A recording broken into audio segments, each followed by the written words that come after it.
Welcome to Storycomic Presents, where we interview amazing storytellers and artists. This is episode 88. I'm your host, Barney Smith of Storycomic.com, and we're excited to have with us the acclaimed and distinguished author and former Vermont Attorney General, Kimberly Cheney. Kim, thanks for coming on the show. Hello, Barney. Glad to be here. And you're here. You just recently published, as of last February, a book of a memoir book. I did, and we're going to be talking a little bit about that, and also too, it's like you also published a book, but I don't think we need to really dig too deep on your labor and employment law in Vermont that you published in 1994. Probably not. Or it was an interesting first effort. Yeah. My Emily, who won the the Children's Book Award. Popped in, and I told her I was working on that book, and she said, "Well, Kim, you have to set aside a certain point in time every day to work on it. Okay, do it." Right. So Thursdays were my writing day.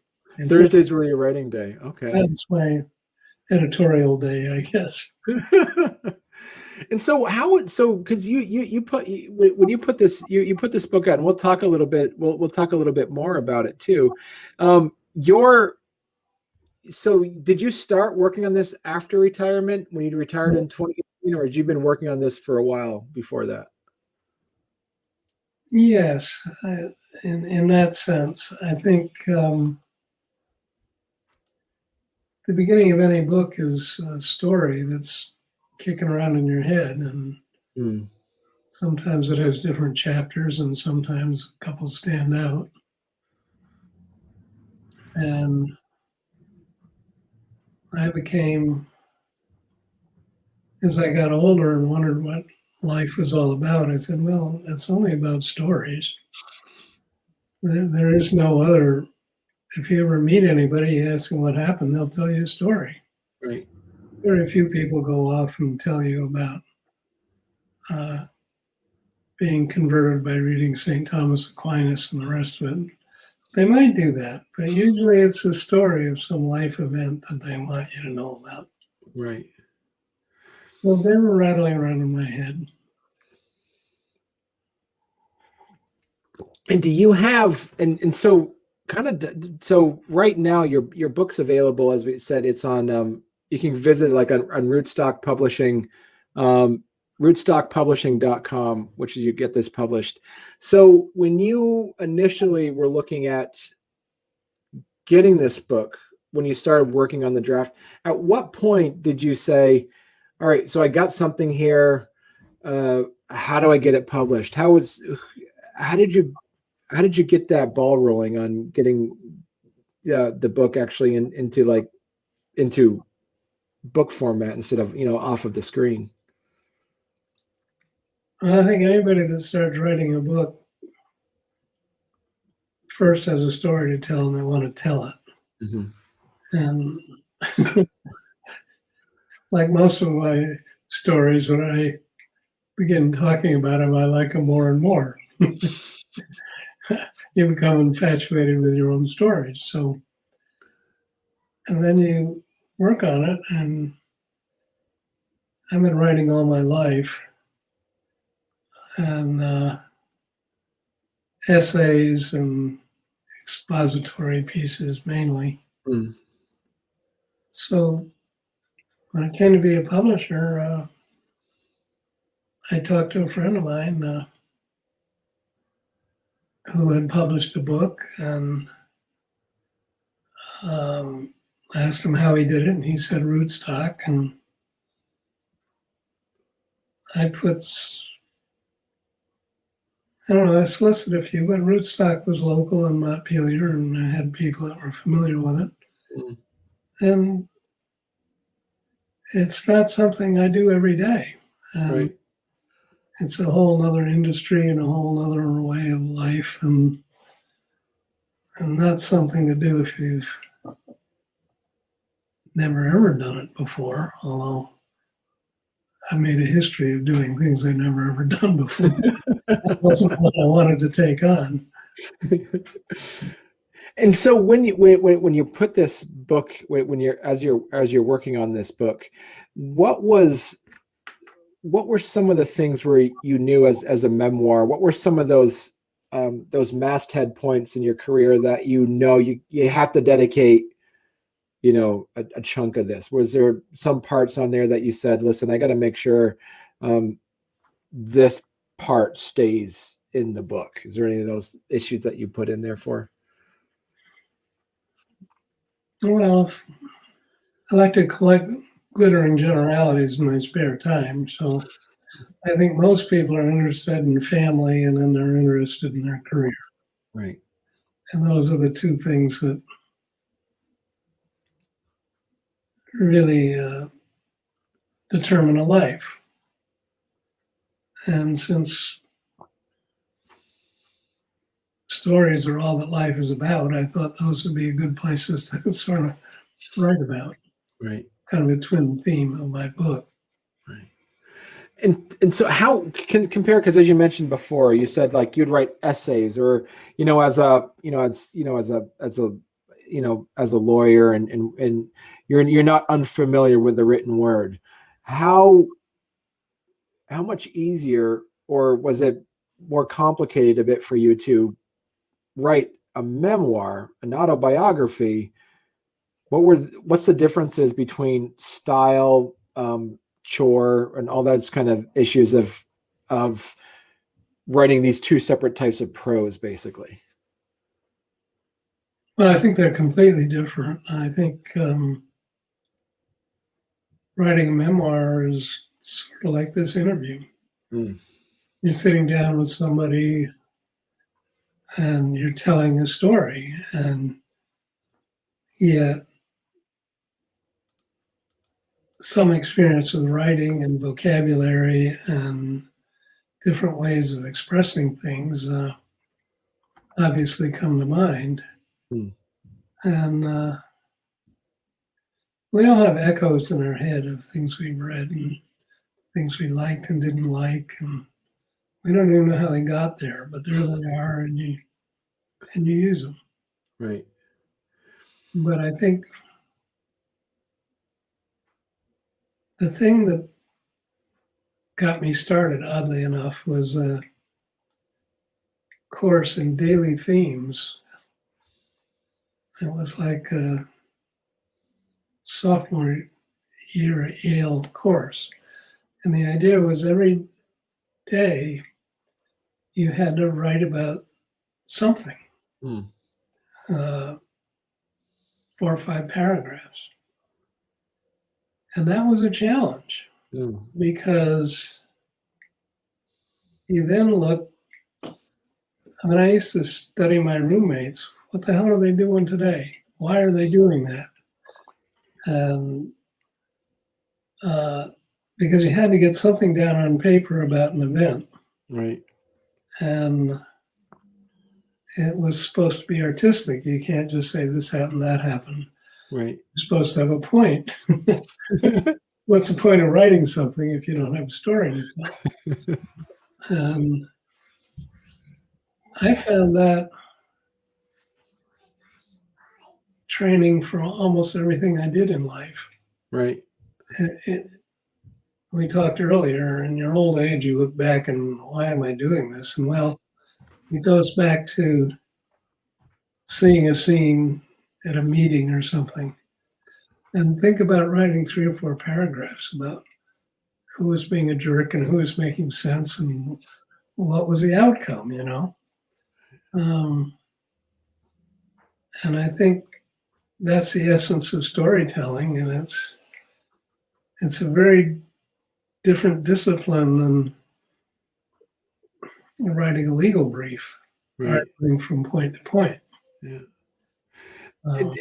It fascinates me too, because when you're sitting there writing, like how much of these individual kind of stories that kind of make the entire memoir, because I'm looking at it, it's over 250 pages. It's 262 pages. So there's a lot of book there, there's a lot of stories. Was there some points where, like you said, I love this, I love what happened to me here? Like there's like some great stories that you wanted to tell, but you had to try to find a way to, as you say, make a moral to it, or make a lesson out of it? Or what were some of those stories that you just you were excited to put down on paper? Well, if you read the book, they're all serendipity. Okay. You just don't know. You wander into a basket of thieves or saints, and you don't know the outcome.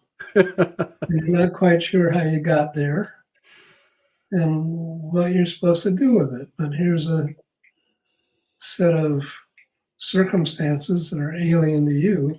Right.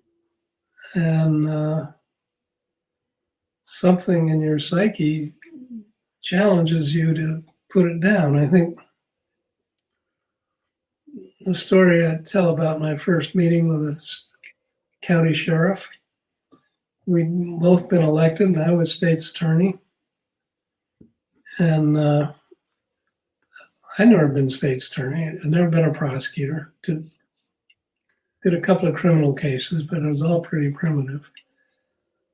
And he comes in and says, I heard this on the radio, that there'd been a chase and a teen driver had come flying through town at some awful speed, and he chased him, and it resulted in a crash, and the teener was injured. And the sheriff wanted me to bring various charges against him. And I asked them all about it, and I go into some detail in the book. And when I got all done, I said, you know, I don't know who was the villain of this story. We had a guy, irresponsible teenager, driving through town at 70, 80 miles an hour, and a sheriff chasing him. And it resulted in a crash. Right. And I said, well,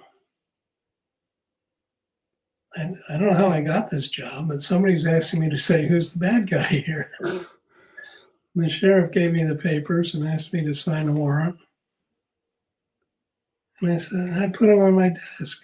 And he looked at me. He said, what are you doing? I said, I can't quite figure out which one of you to charge. And he didn't like that very much. And after he left and I thought about it, I didn't like it very much. Right. But it was true. This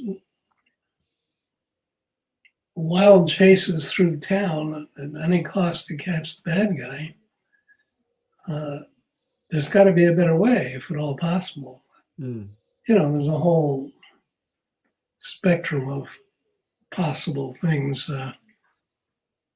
How drunk is the guy, and who else is he going to kill if I don't stop him?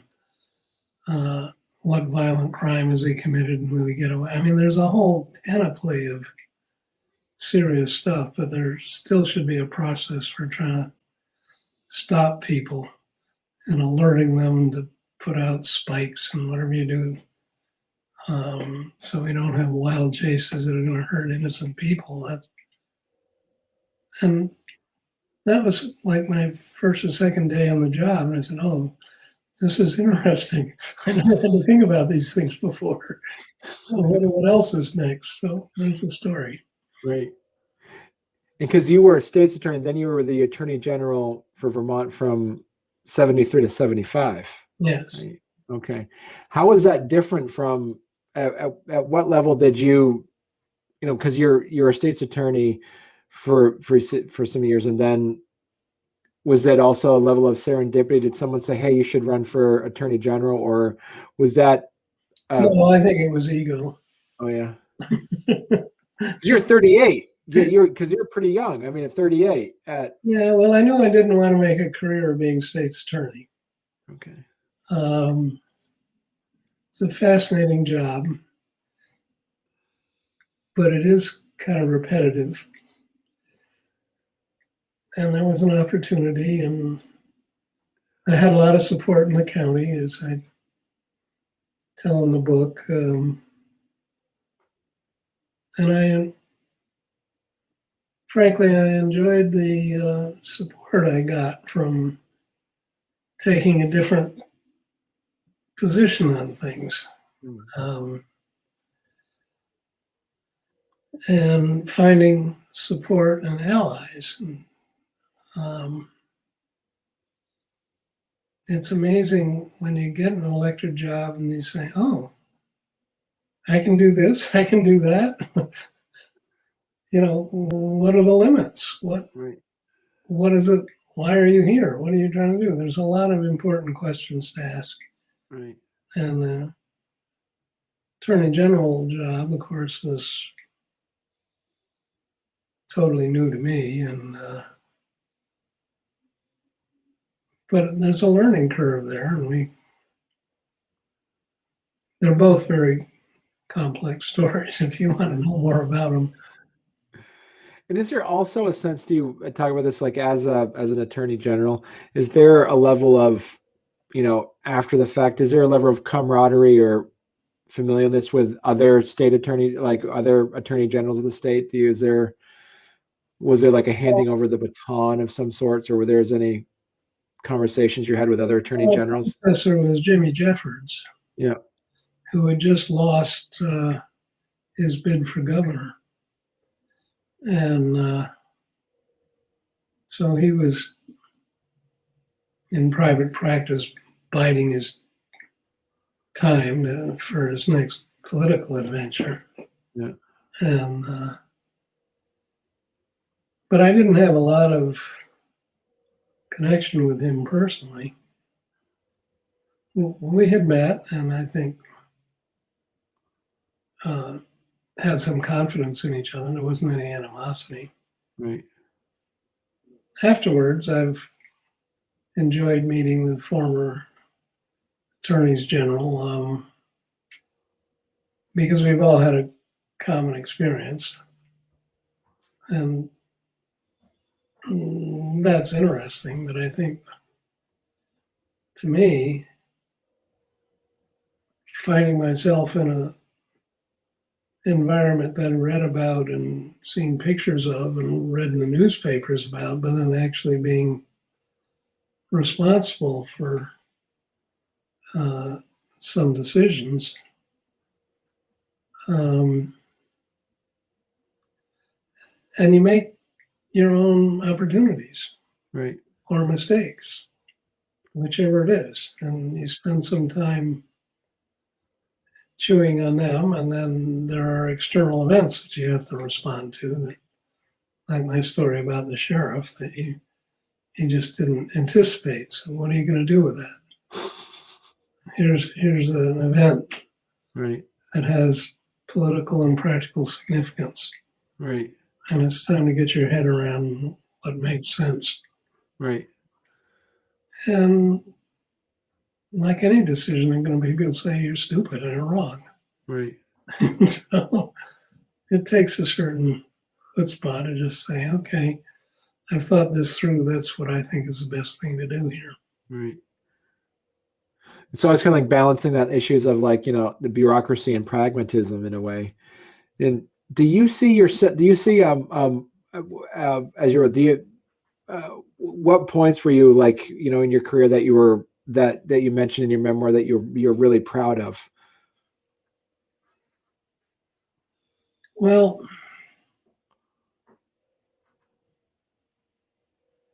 I was the first full-time state's attorney in Washington County.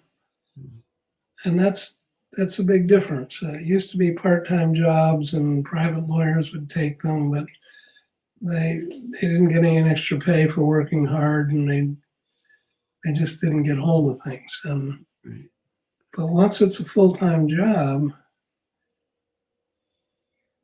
you get an opportunity to set a standard of how this is going to function. Right. What is a premier job here?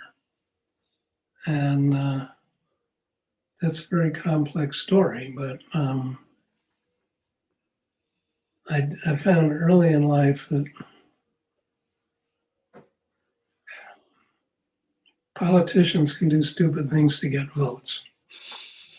Yeah. And in the long run, when you have the public responsibility, you have to keep an eye on what's best for the world that you want to live in, not the public exactly, although hopefully they overlap. But the question is, what kind of world do you want to see happen here?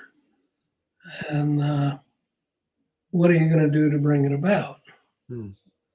And I think the state's attorney job gave me a lot of opportunities to deal with issues like that, and then figure out what made sense under a certain amount of pressure, and then looking back on it and saying, "Oh, okay, I came out okay on that one,"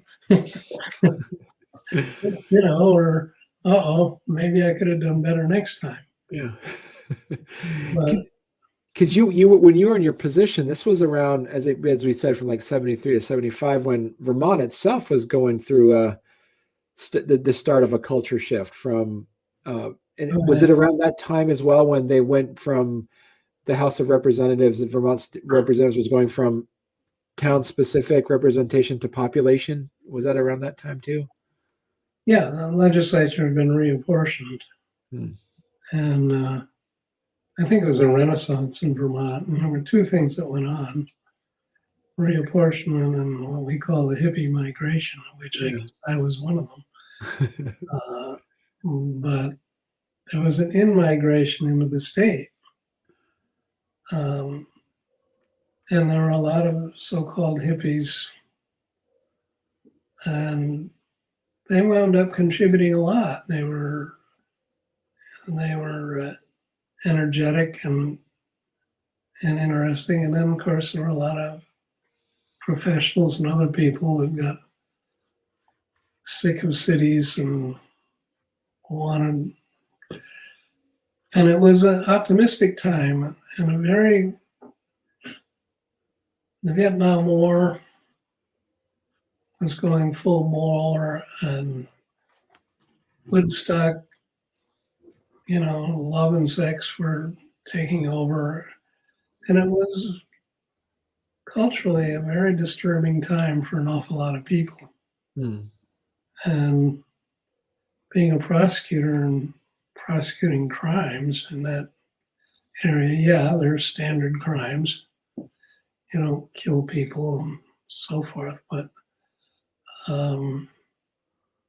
there's also a measure of degree of how you're going to treat things, and part of it's a political eye on what you think the public will stand, but more importantly, it's what you think is the right thing to do, and hope your public will agree with you. Right. And it was an exhilarating experience. I really enjoyed doing it. And so during that time, while you're doing that, what were some of the things that, based off of your experience and your position, was there any specific pieces where you kind of said, you know what, I bet in a few years this is going to happen, or I bet in a few years this is not? Was there anything that you were not surprised, or surprised at, that you were either right on or wrong with some any ideas of predictions on how direction? The Vietnam War and the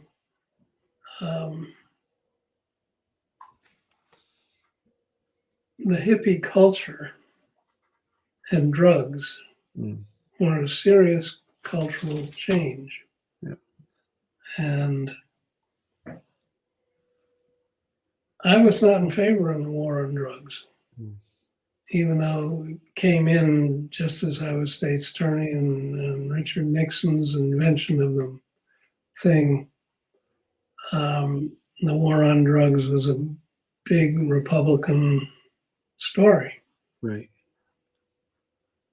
I had studied prohibition, and I said, well, this is going to fail.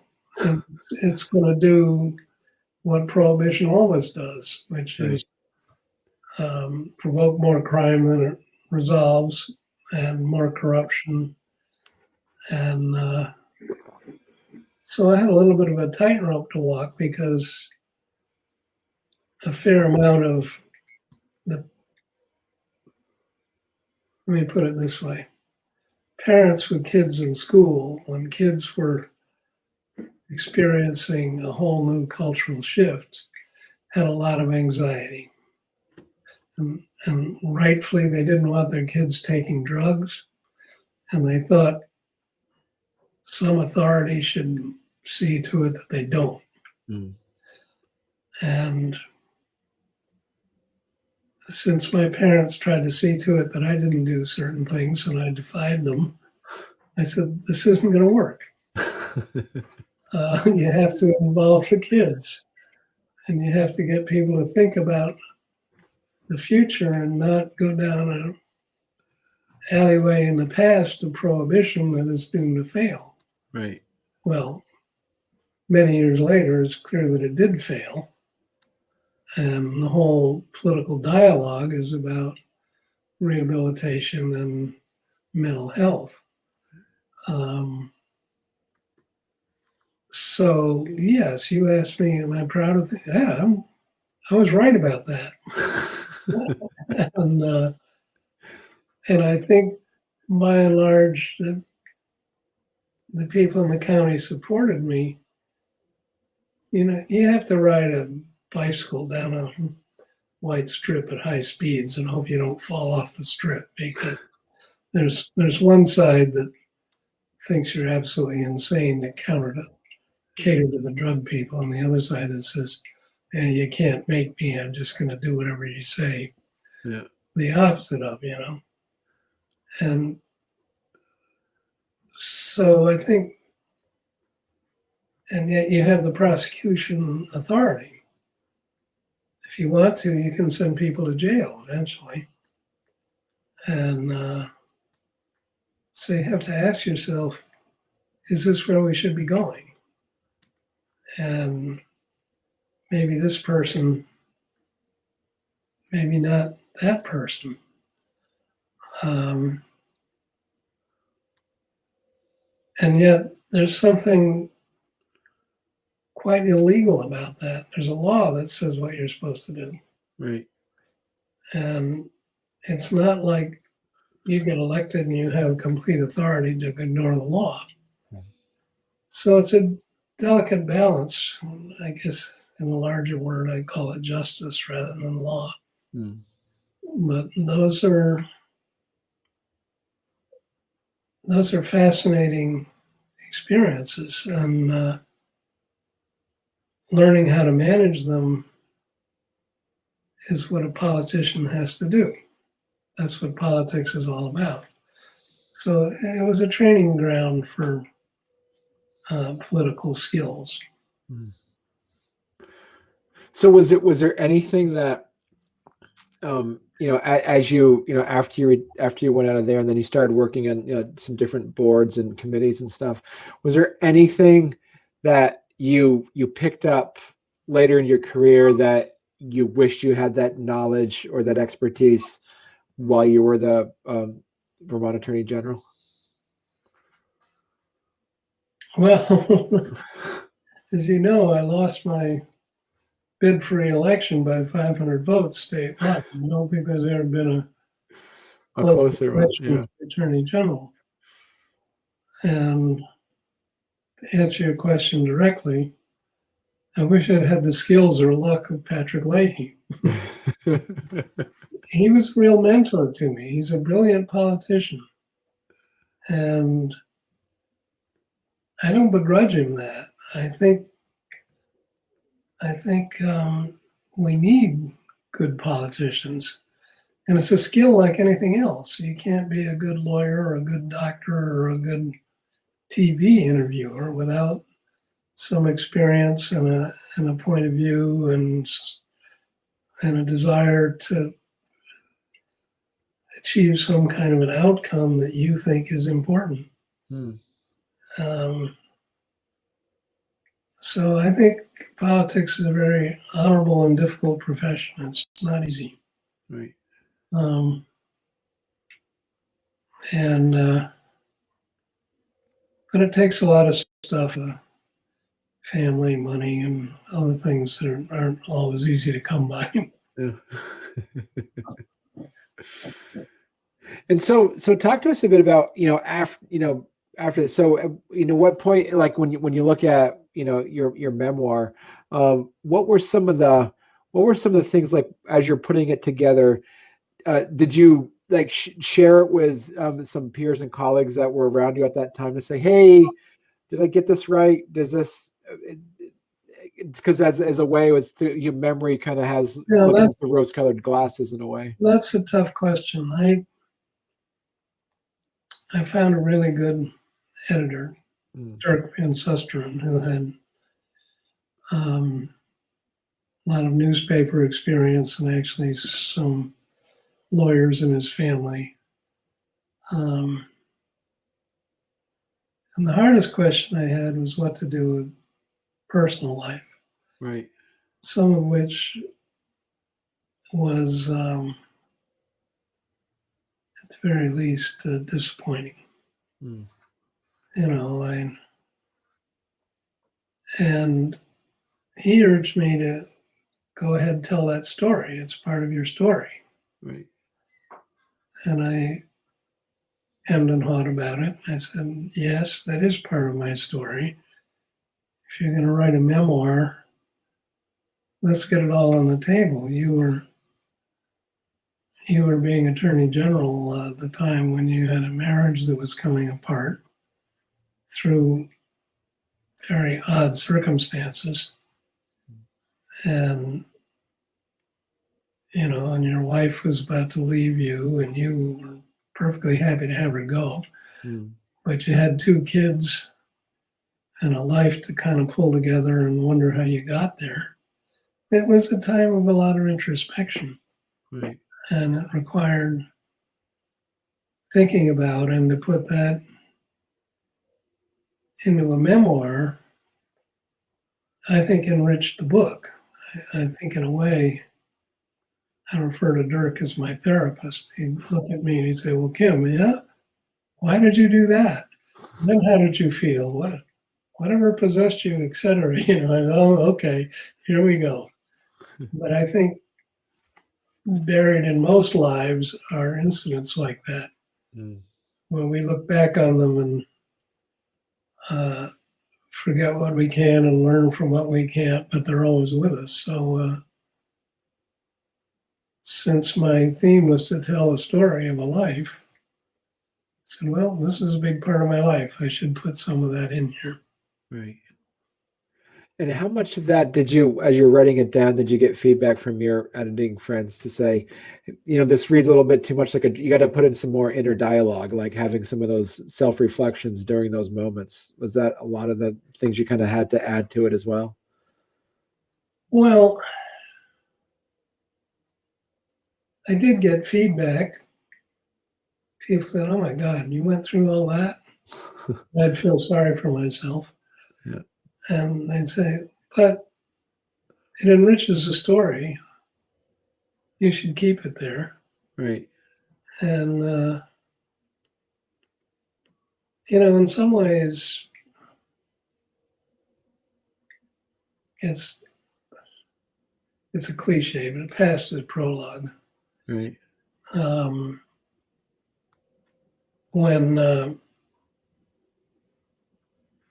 When I married, my wife was pregnant by somebody else who I didn't know. And I had just released a child for adoption. And it was very chaotic. But there we were, as it turns out, in Japan, because I was stationed in Korea at the time. So am I going to send her back? And then what? It was not a happy beginning. But the upshot of it was both children were released for adoption, and many years later, I essentially was forced to totally rewrite Vermont's adoption laws. And I had the skill to do that because I'd worked in the legislature and had personal experience with it. And I think making something good out of some things that in the past that weren't very good. I mean, we have all these laws that grow up where people say, "Oh God, this happened to me, and I want a law to prevent it from happening to somebody else." Mm. And the adoption story is in many ways the same, and it's very emotional and but it's very human. Right. You have to get to know people and who they really are, and you have to push through people's facades and the stories they tell to people to try to appear accepted. But we all have those stories. We don't share them with everybody, but if you've been alive, you're going to have some of those stories. And so I figured, well, that's my life. I should put them in. Mm. Was there any parts as you were writing this, as we said, like, your book, came out in, this past February, over 250 pages. Was there anything that, some of your friends that were helping you read it say, hey, maybe you should take this part out, or maybe you should add more to this? Or was there any things that you kind of had to, that were part of the manuscript that you kind of had to decide? Sure. There were some very good edits. Yeah. I don't remember any specific things, but clumsy stories or writing, or this just doesn't make sense at this point. Right. Get rid of it or put it somewhere else. Yes, of course. Yeah. It was very helpful. Right. Were there any specific stories that you wanted to keep in that you were kind of told to take out? Look, one of the things about being a lawyer, especially in private practice, is there's confidentiality. You're not going to tell everybody about what your client said and did and so forth. Right. Even though many of them illustrate your views of justice. Right. And as I said in my book, being a lawyer in private practice is politics by other means. Mm.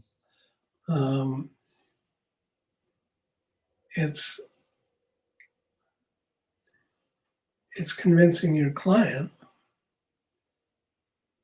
about a life changes or courses that may help him or her get where they want to go. And it's also about hopefully convincing judges and other lawyers that there's an area here where we should work together to improve what we see as justice together. Mm. And so there's a lot of very interesting work that goes on with it. And it's often painstaking and time consuming and in a word, difficult, but it's work worth doing. Right. That's interesting when you brought that up, because there is, so you had like maybe some specific stories that you really liked to tell in your private practice, but based off of the fact that, as you say, it's just the confidentiality piece, even if you fictionalize the names, someone might recognize the story. Is that what you were worried about too? Yeah, I did some fictionalization to tell a story. Right. And I think I point out in the book that I've done that from time to time. Yeah. But the book is not about the ins and outs of private law practice and clients that you've achieved great things for. It's mainly about what I regard as achievements in public life. Right. And so when you put, as you say, it's like, almost one of the themes, as you say, it's, serendipity in a way that you just like, there's things that happen. How much of, what would you say too is like, if somebody, when people read this, when people read your book, what are, do you see, as you say, they're like, the overall theme itself would be either serendipity or, hard work or knowing the right people. What would you say there's like the I running think it's theme of it? both. Yeah. I guess I like Teddy Roosevelt's quotes. When somebody offers you a job, can you do that? Say, sure, I can do that. Then you get the job, and then you got to figure out how to do it. I have no idea how to do it. And but I think that's the spirit with which work should be entertained. I mean, I wouldn't volunteer to do serious surgery, But as a lawyer, I never tried a murder trial. And, well, I can do that. And I did modestly well. Right. But there wasn't anybody else to do the job, and there you are. So figure it out and do it. And, getting hold of the educational establishment in the time of turmoil when I first came to Vermont. Right. I mean, I totally made that up. They thought they should have a lawyer in the education department, but they never had a lawyer. They never knew what a lawyer would do for education. And there was some chit chat that, well, the laws are sort of complicated and aren't working very well. Figure that out. So I went to the library and I looked up education laws and said, this is useless. I'm not going to learn anything in the library. They taught you at law school, you go to the library. So I got in my car and I went to every fight I could find about education. Whether it was a new school or some school board that was embattled or state aid fights or whatever they were. Right. And I found, not surprisingly, that people always cited the law as the reason why they were taking the position they did.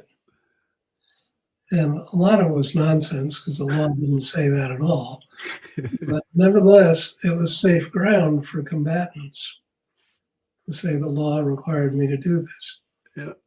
So what I found was that this kind of vocabulary was an excuse for power struggles between the various educational establishments: superintendents, principals, teachers, students, parents. And what I figured was needed, well, let's sit down and figure out who should be doing what. Right. And what's the object of this? Well, Harvey Scribnell, the commissioner, was a brilliant guy. He said, well, Kim, everybody tell you education's for the kids. Well, it isn't. It's for the people that make money out of it. Teachers, school board members that get prestige.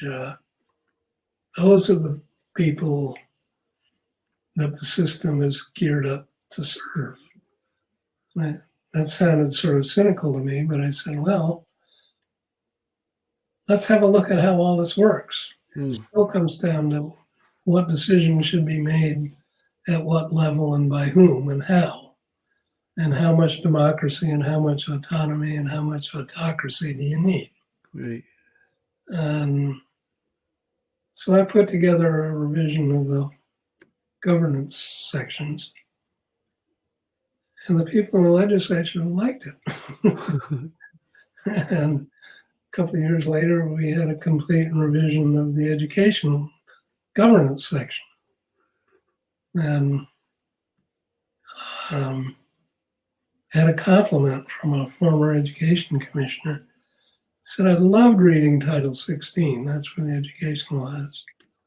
I could read it. It was clear. And I knew what it meant. And I could, oh, okay. Well, I got that one right. And so I got interested in not only what the law is, but if you don't like it, fix it. Right. You're not stuck in a past. All laws are created over some different social time and milieu of what seems important. And those change and they get obsolete and don't work. So fix them. Right. Yeah. And it's a very, very pragmatic job. So when I got to be Attorney General, I did a complete rewrite of the criminal code. I said, the problem with law enforcement isn't whether cops are tough or not tough. It's that the laws are so obscure, and the different elements of offenses, nobody knows what they mean anymore. They're old, and we got to go read case law for a century ago to find out what the hell they mean. And I said, well, let's just clean this up. And as I put in the book, I had and that took a big part of my first year as Attorney General. A complete rewrite of the criminal law isn't something to be done lightly.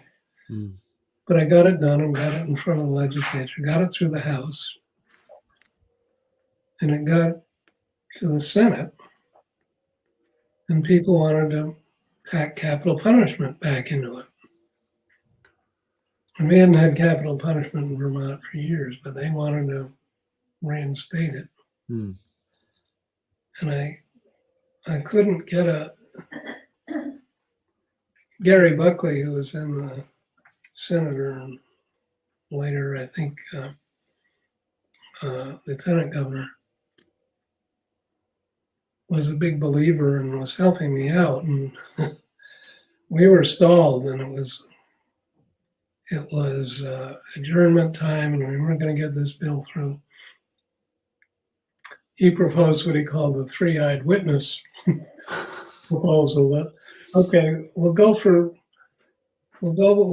approve capital punishment, but it'll have to be observed by three eyewitnesses. So we called it the three-eyed witness. And he wasn't going anywhere. It was a total sham. So I looked at Gary and I said, well, this is a year's work, but let's pull this bill. Yeah. I don't want to have anything on it that has capital punishment back into it. I don't want that on my record. Right. And so we pulled the bill and it died. And as I pointed out, I didn't get a chance to do it again. Yeah. And years later, a lot of the ideas got incorporated into the criminal law piece by piece. But,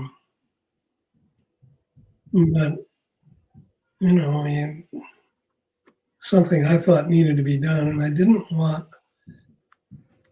to be just part of tough on crime. I said, let's be realistic about how we're fighting crime and what we can do about it. Not just scream at people to bang more heads harder, It just didn't seem to me like a productive way to conduct the world. And lo and behold, guess what's happening today? Right. Yeah. It wasn't like I was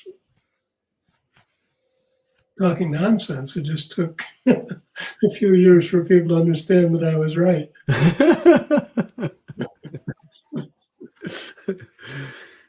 So Kim, let's just show people here your book. So they can get this if they want to through Rootstock Publishing. They could buy it directly, correct?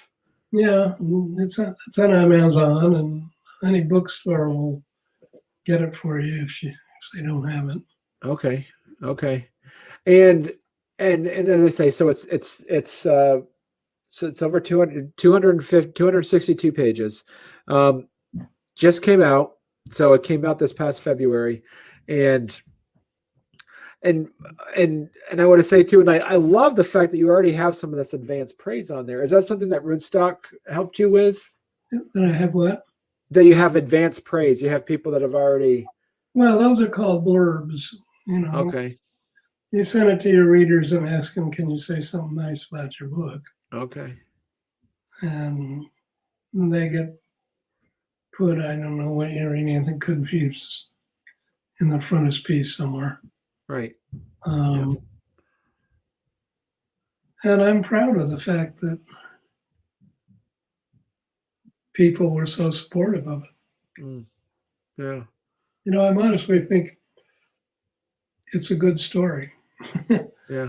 And one of my friends who's reading said, I like this. It's just like I'm sitting down talking with you about it. I can feel like I was there. Right. Yeah.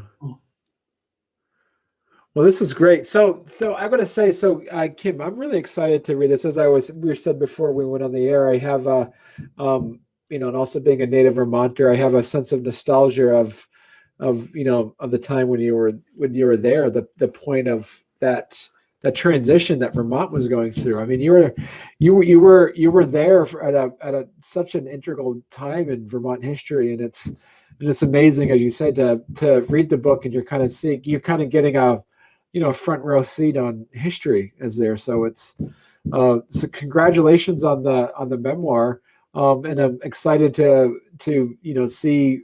I'm excited to read more about it and read it myself, and being able to share. So I would say too, for anybody that's listening or watching this who is from Vermont, a native Vermonter, or has family in Vermont, this is a great gift to give anybody who wants to add this to their Vermont bookshelf.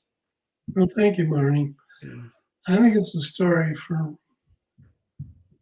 somebody told me high school students should read this book because so much of life you make it up as you go along.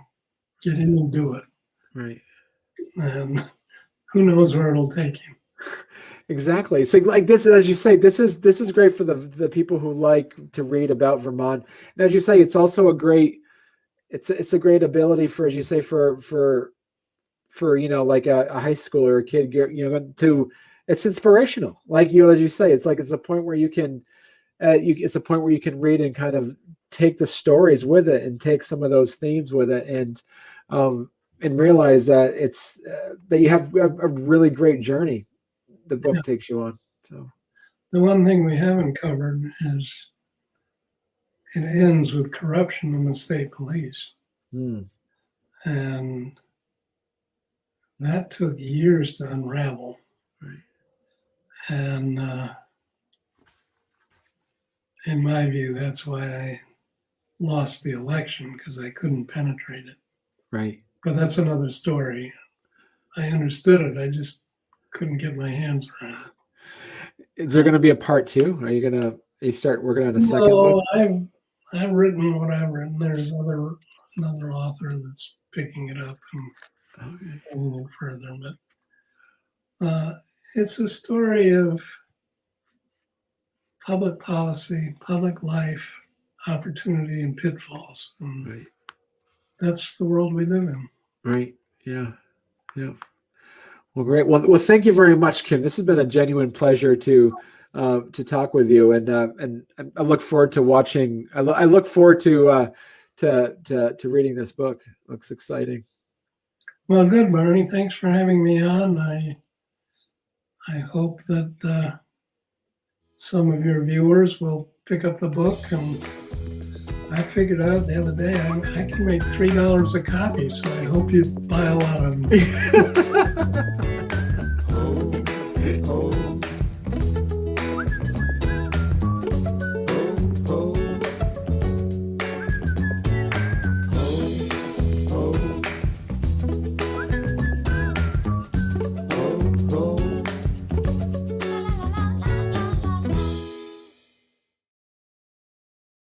So I don't know. Are you in an upstairs office? I'm just looking at. Yeah. I can kind of see this the slant to the ceiling there. It looks like it's an upstairs office. Yeah. Yeah. It's important to get a different slant on things.